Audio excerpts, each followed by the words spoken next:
across is the time shift. So if there's for some reason the basin you're looking at has a shifted reaction to a storm. So let's say you've got a very large drainage basin and you're wanting specifically to know if a storm is flowing across it in a certain direction and water doesn't start raining on this site until an hour after it starts on the other site, you could say, I want to shift this by 1 hour, and it'll basically delay the hydrograph hitting this basin for that offset. It's, again, a very specialized situation. You're probably not going to be analyzing it unless it's a very large drainage study. But for most of what we're doing, when it starts raining, you're assuming it's raining over your entire site from the get-go. So again, you'll ignore those two. Max allowable, time shift, both to get ignored. Unit hydrograph. This is the unit hydrograph, the NRCS unit hydrograph you will be using. If you right-click it, it'll ask you to select from a list. The ones you're most likely to use are unit hydrograph 256, unit hydrograph 323, and unit hydrograph 484. And those are basically those are the shape factors for that hydrograph. A 256 hydrograph is more representative of a very, very flat site that's not very well developed. It's going to tend to be, the peak is going to be shifted to the right some because it takes a while for water to start building up and flowing and running off. Conversely, a 484 is more of a, there's more steep topography, more developed in the site. You're going to have runoff a little quicker on a 484.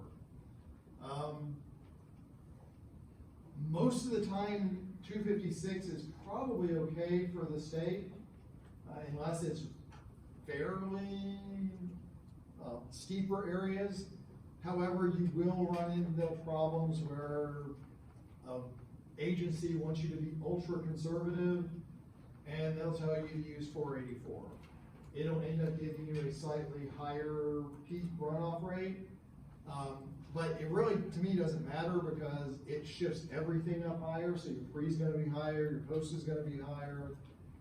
You're comparing apples to apples as long as you're using both of them for pre and both, you know, if you're using 256 for pre and using 256 for post, you're not cheating.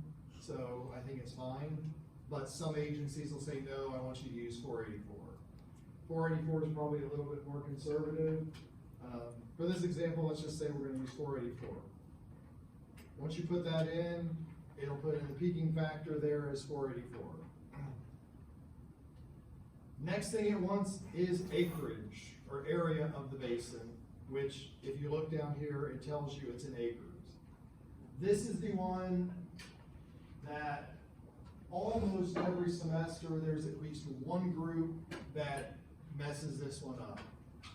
Mostly because in Icpr, in AutoCAD, when you're doing measurements, you're thinking in square feet. Most people are thinking in square feet. It wants your numbers in acreage. I can't tell you how many times I've had either the basin, students come to me and say, hey, I can't get my basin to work, my flow rate is enormous. And I look at this and it's like they've got 43,500 and something acres. And it's like, no, your site is not that big. It's only 1 acre. So make sure you put acres in there and not square feet. It's going to be the same thing when you, in post-development, when you're putting in your ponds. It's also going to ask you for the stage area relationship of the pond in acres. And that's one that even more commonly is thought of in square feet. And I've had students turn in reports that show the pond works perfectly, and it's because they've got a pond that is 50,000 acres large. If you imagine if you have a pond that big, you're not going to have a problem getting your stormwater to work, especially if you only have 20 acres draining to it. So just be careful with acreage in your area. I'm stating this, every single semester I give the students the same warning I just gave y'all. Almost every semester there's one group that forgets. So it is common, it happens, and it's not just students. I have new hires come to me at work, and the first time they use Icpr, lots of times they will mess this one up. So just pay attention to the units. Always look down here in the bottom corner, it's your friend. So let's say, just for this example, it's a 1 acre site. Curb number, that is going to be whatever you've looked up for your curb number. Let's say for this site it's 78. Percent impervious, so if you have a site that has any sort of impervious area, that is where that would go. In this case, we're undeveloped, so that stays 0. DCIA, again, this will be used next week when we talk about the developed site. DCIA stands for directly connected impervious area. So that's impervious areas that flow directly to the pond, essentially. So if it flows to an inlet and straight to a pond, that's considered DCIA. It's more realistic to use that when you're modeling that portion of your developed condition. Percent direct is the portion that flows directly into your boundary. So if you have a pond, and if this is your pond node, the percent direct would be the area of the pond itself. So if your basin is 10 acres and you've got a 1 acre pond, you would have a percent direct of 10% because 1 out of 10 is 10. 1 acre flows directly to the pond because it's the pond itself. The rain falls directly into it. So that's not going to be used for this pre-development analysis. That's something that you can use next week. And rainfall name, we're not going to use because we're going to use global values out here in the simulation tab when we finish this input. So that's basin 1. Then you get to go through and do the exact same information for basin 2. I will walk through it quicker a little bit. So I'm going to say I've got a 45-minute TC. I right-click, select my hydrograph. I picked 484 the first time. I need to use 484 all the way through.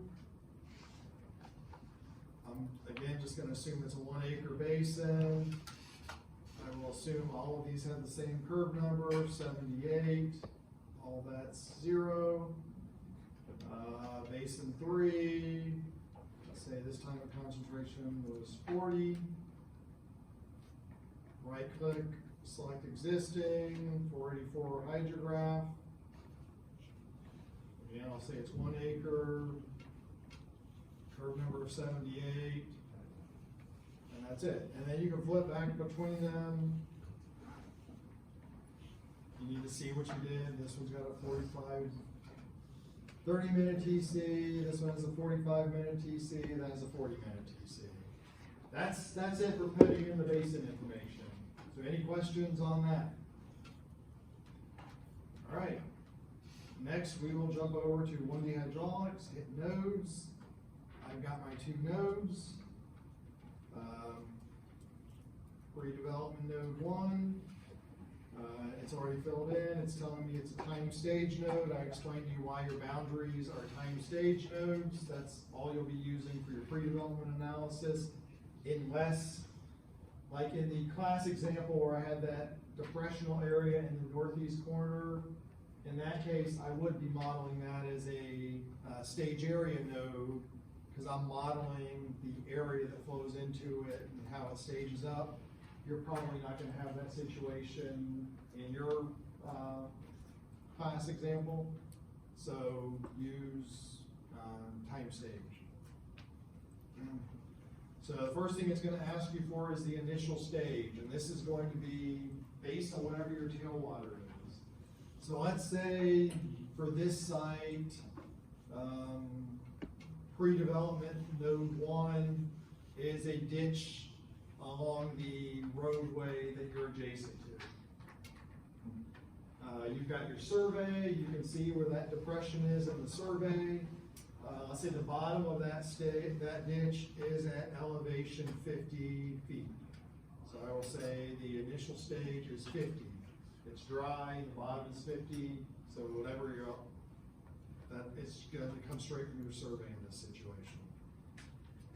Warning stage. This is it's mainly there to help the user when they're doing their runs. When you run the report, when you run Icpr, you're going to see tabular data, and it's going to show you the stage in every single one of the boundary conditions or nodes. And it's going to be black as long as it is below the warning stage. And if it gets above the warning stage, it turns red. Also, in the results that it spits out, it'll show you the peak stage for each node right next to the warning stage. So it's mostly a benefit for you.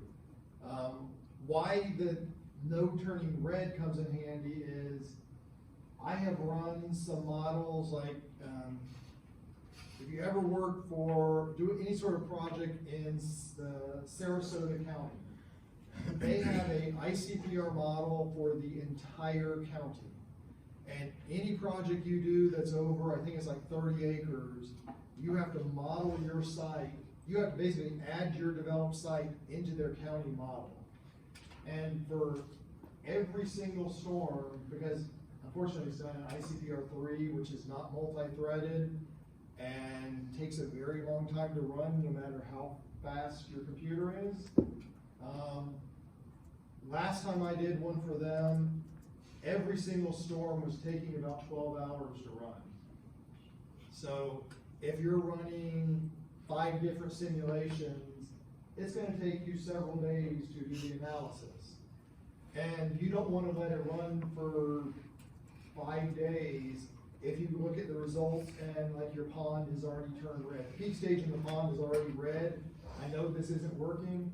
Why am I going to let it run for 5 days? Drop out of the node, drop out of the run, make revisions, start it running again. So warning stage can help you. It can be very effective. Most of the time though, when you run this model, it's going to take seconds to run, so it doesn't make a lot of sense. But the results where it spits out the peak stage in the table right next to the warning stage, that can help you when you're looking at your results after you run it, make sure you don't have any problems. So let's say in this case, the ditch that's right next to the road, the pavement elevation in the road is elevation 55. So that means if the ditch ever stages up to 55, water is starting flooding the road. That's going to be a concern to me. I don't want water to stage up into the road. So I want to know if the water ever gets to 55. So I'm going to say, I want a warning stage to 55 just so it draws my attention. On something like this where there's only 2 nodes, it's probably not critical, but you could very easily have a fairly simple basin that has 10 different nodes or 10 different ponds, and each of them has a different critical warning stage that you may not be able to just keep straight in your mind. So if you have that here, you can always look at your results and see what the peak stage is right next to the warning stage, and it gives you a good idea of if you have a problem or not. It'll be more important next week, and I'll show you what we mean then. That is all you need to put in there. Next, you need to come over on the right, and we're going to build a table. So you're going to say at time 0, the stage in this storm, and we've already determined that the initial stage is 50. So at time 0, my stage is 50. At time, typically you want to pick like the peak of the storm and then the end of the storm. So let's say we're modeling a 24-hour storm event. Typically the peak's going to be around hour 12, so I'm going to model this at hour 12. I'm also going to want to know what it is at 24. So let's say from my tailwater condition, you pull data from DOT, and you've determined that the ditch adjacent to you, the peak stage is elevation 54. So I will say at time 12, from that information, the peak is 54.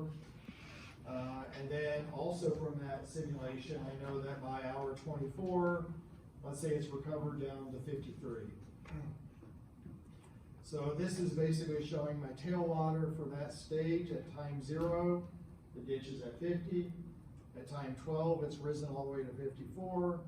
And at hour 24, it's dropped down to 53. So that's what's being modeled. That's what I'm connecting to. In pre-development, because everything is sheet flowing across the site into this ditch, tailwater is not going to really make a difference.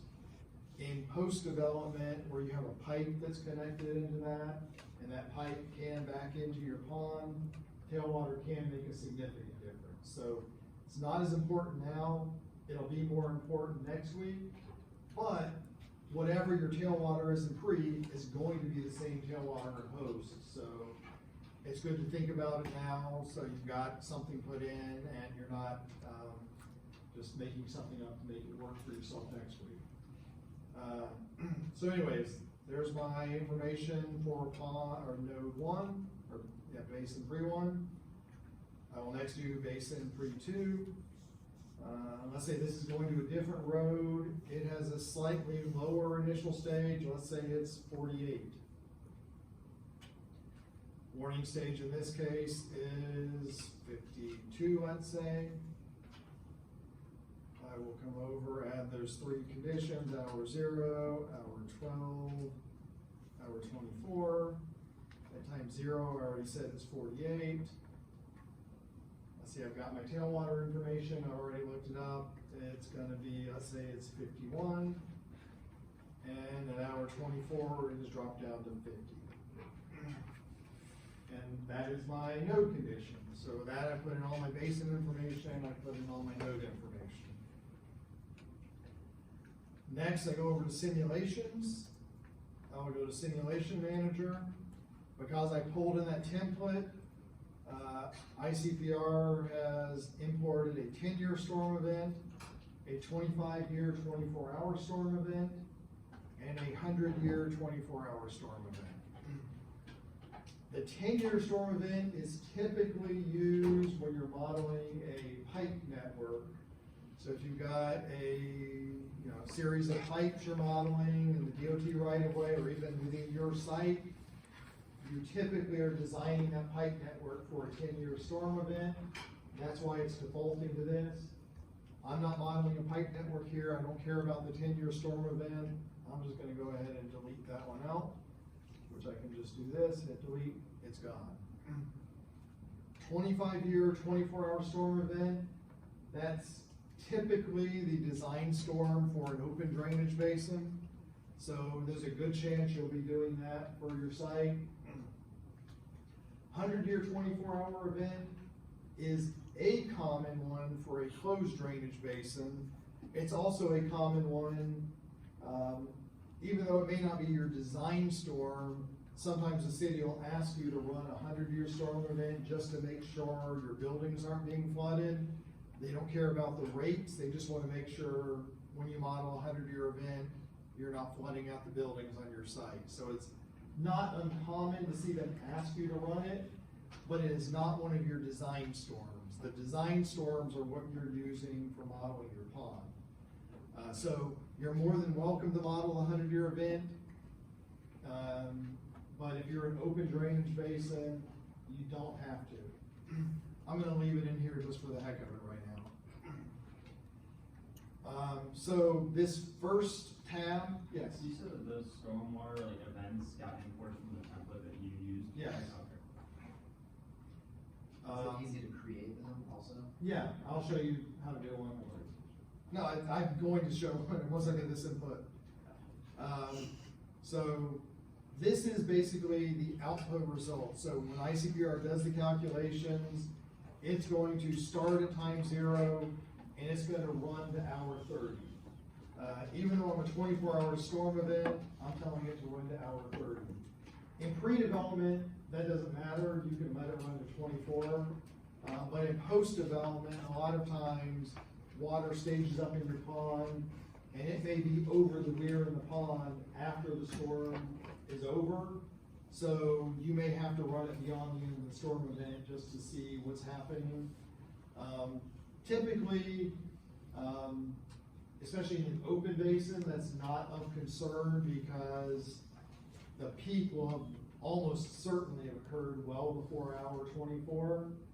But if you're in a closed basin and you're concerned about volume, you have to run the storm out until the water is below the weir and there's no more discharging. So that's typically where you're gonna start changing these hours here. The next tab up here is output increments. So you can, when you're done, tell it to print out a hydrograph that prints out basically for every time step the results on the model. This is telling me by default those are going to be in 15-minute increments. If for some reason I need to see something more than 15 minutes, I can change it. If I want to see less than 15 minutes, I can change it. More often than not, you're never even going to use this, so I just leave it alone, but it is there. Again, if you're doing a closed basin analysis, this will come in to make sure the volume doesn't get exceeded. You'll have to run this frequently. Or if you're doing recovery to show infiltration, you'll be using it for that. But we're not doing either. This third tab is again for more advanced features. So if you're doing those large hundreds of acres basins and you've got a curve number map and various things, you're telling it where to look up those curve numbers. We don't do that. We've told it exactly what the curve number is for each basin. So this third tab, you will ignore. So really the only ones you're worried about are the first one, which is this general one, and this last one where you're actually going to put in your rainfall volume. So if you jump over here to rainfall name, if you right click it and hit select existing, it's going to give you which rainfall hydrograph you want to use. You see the common NRCS ones. You got SCS 24, the SCS 48, SCS type 1A, type 2, type 2, type 3. You also see one called Florida Modified.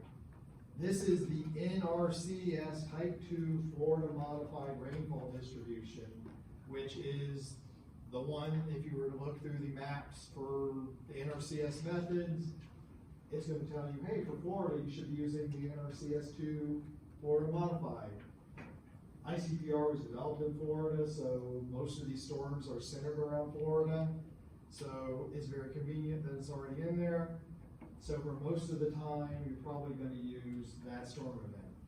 However, if you were in the DOT pond, you'll see there's the DOT 1 hour, 2 hour, 4. All the DOT storms are in here. You'll see there's a St. Johns River Water Management District 96 hour. That's a special storm St. Johns uses. There's a Southwest Florida Water Management District 72 hour. That's a special storm that Southwest Florida uses. You also see one called Orange, which I mentioned earlier that Orange County has its own unique hydrograph they use. If you happen to have to permit with Orange County, you need to make sure the storm you're modeling for them is using the Orange County distribution. But this I'm doing here is a St. John, so I'm going to use Florida Modified. Rainfall amount, this is the rainfall amount in inches, tells you right over here in inches, for the design storm. So in this case, it's a 25-year, 24-hour storm event. You need to have looked up that rainfall volume. As you mentioned, NOAA has a precipitation website. You can go through, pick the state, the exact location. It'll spit out precipitation values for more storms than you would ever care to analyze. Very easy, it's right there. There's also hydrographs, IDF curves in web courses. You can use those as well. I'm going to say 7.8 because that's a common value. It may not necessarily be what this one is, but I expect you to look up for yourself and pick what makes sense. I'm just going to assume 7.8 here. Next is the duration. I'm going to say this is a 24-hour storm event because that's what I'm modeling. Next, I want to do the same thing for the 100-year event. This is also a Florida modified event. Rainfall amount is going to be larger because it is a 100-year event. I'm just going to say hypothetically, let's say it's 10 inches. It's a 24-hour event. Okay, so I've already got 2 storms in here. Let's say hypothetically you're dealing with Orange County, or let's say it's DOT, one of those, some other agency. But I've got another 25-hour, 24-hour storm event I want to model. I can very easily just click up here, 2524, and click the clone, and it's going to ask me what I want to name this new storm. Let's say I'm going to call this Orange. It just copied the 25-year, 24-hour storm event with all of its information and created a new storm called Orange. It's got the same rainfall volume, the same time, and the same rainfall name. So it is exactly a clone of the previous storm. But like I said, if I have an Orange County storm, it's not Florida modified, I need to change that to the Orange storm. So that's an easy way to add an additional storm to the mix. Any questions on that? Okay, with that, I've input everything I want to run. I go back up to simulations. There is simulation execution. I click that. You'll notice it gives you the option to run only some of the storms.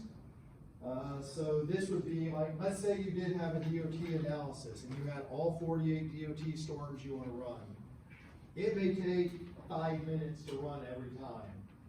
But you're probably going to want to do is run all 48, see which of those storms are those critical storms that I talked about earlier, and you're only going to need to care about those 8 storms. So you can play with your models, get everything working on just running those 8 storms out of the 48. Then once they're running, turn them all back on and let it run one last time and verify everything's working. So this gives you the ability to just turn on some of the storms while you're modeling. But this is the first time through. I'm going to turn all of them on, and I'm going to tell it to run. It's going to give me a warning and saying, hey, you can't run this until you save it. So I will let it save it. And it is running the storms. Because it ran, that meant it didn't find any errors, which is a good thing. And it is done. Simulation's complete. Zero.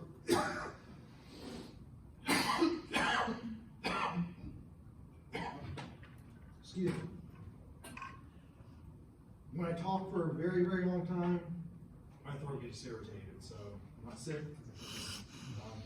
I'm talking too much. It tells me 0 arrows, 0 warnings. That is a good thing. If it told you there was a warning, or if there was an error, it's not even going to run. You can come back up to simulations and say simulation manager. And down at the bottom, you'll see there's an error button. If you click that, it'll pull you up a list of all the errors that were found. If you've never done it before, it may be a little bit challenging to understand what it's asking about. Normally, there's enough hints in the error report that you can tell what it is. It'll say something's wrong with, say, node 2. So go back to node 2 and look at it. Sometimes it's just you forgot to put in one of the values. Let's say you forgot to put in the rainfall volume for one of the storms. It's probably going to say, hey, there was 0 rainfall. But if you get an error, look at this report. If you cannot decipher it, you can, right here, just save it off somewhere, email it to me and say, hey, this is the error report I'm getting. Do you have any insight of what I may be looking at? In fact, you can email me your Icpr file if you're having major problems. I can try and give you some pointers in what you're looking at if you're having problems. It would also, similar, if there are errors, there's going to be a warning log to let you know if there's any warnings. and this would give you just any problems that found running it. But I had none of those, so what I want to do instead is go to reports. The easiest thing to do is to do these printable reports because they are already completely customized out. Basically, they're pre-filled, you click in the basic information and print out the report. You can go in and make as customized a report as you would like. From a person who has to review the stuff you're doing, I do not like customized reports because it is very easy to turn information off that I want to see, put in too much information to make it hard to find the information I want. So from a reviewer, it's best to do standardized ones because it makes it very easy to find.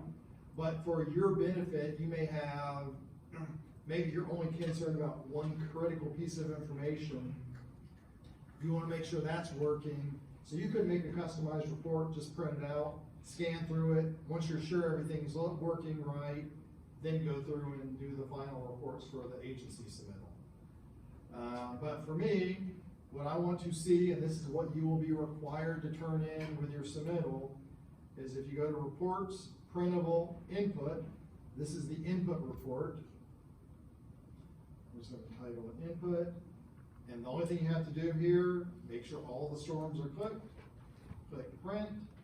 It's going to default to printing it as a PDF. I would recommend changing the name. I'm going to call this input report. Hit OK. And it should, there it is, it's going to open up my PDF editor and it has my input report. So here's all the basin input information. So I've got basin 3-1, all the information we put in, basin 2, basin 3, I've got my nodes, and I've got my storms. So everything we input is in that input report. This is what the reviewer is going to look at, and this is what we want to see. The next report I want to see you run, report, printable, simple basin max. Just click print. I will, instead of calling this basin, I will call the input, I'll change it to basin report.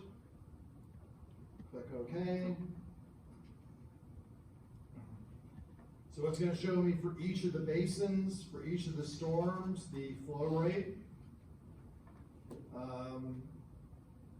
And just some basic summary information for that basin. And the last report I want to see is the node max. All the storms are selected. I will come in here, call this to node report.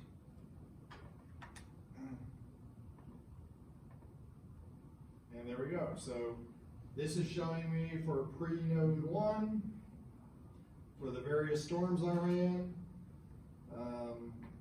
what the warning stage is, what the max stage is, what the maximum inflow is, what the maximum outflow is. And there's a gut check you can make, and this is where I was telling you there's a difference between the basin report and the node report. If I flip over to the basin report, so if I have basin 1 has a max flow of 3.3, basin 2 has a maximum inflow of 2.8, so so if I were to add those two together, that's going to be like 6.17 is the total of those two basins together. But if I go for that 25-year, 24-hour report, I see that the inflow to the boundary is only 5.9 CFS. It's 0.2 CFS lower than if I just added them together. That's because the peaks occurred at different times. However, if I look at basin 3, which is a single basin that goes to a single node, the outflow from that basin is 2.96. If I come over to this pre-node, 2.96 is the inflow. That's a good gut check. So you know that whatever's flowing out of that basin flowed into that boundary. So those are the sort of things. That's why you typically show both of these, because it gives you something to compare the two of these. So those are the 3 reports I want to see. That's ICPR. Any questions while I'm here? Will we be talking about, the TR-55 software also? I know it's a little simpler, but, not today, I didn't know if that was like another thing. I don't typically go over it, but if you have specific questions, we Okay. can. But anything TR-55 does, you can also do by hand. But yes, you can use TR-55 to do composite curve numbers and times of concentration. But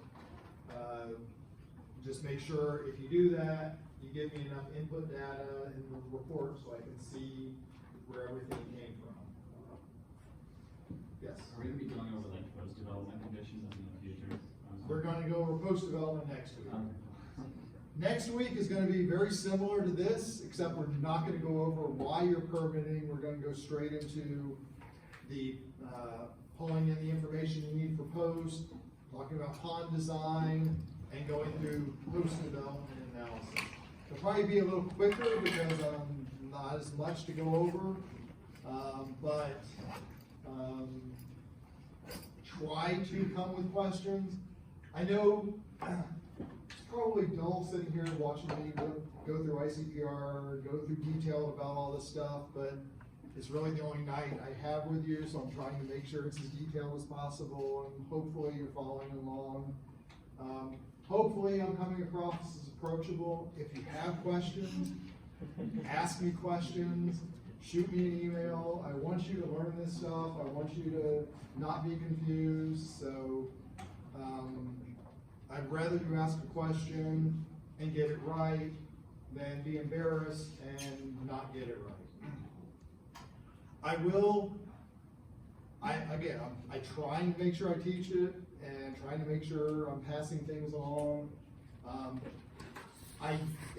One of the things that a pet peeve of mine and bothers me a lot is there are inevitably also every semester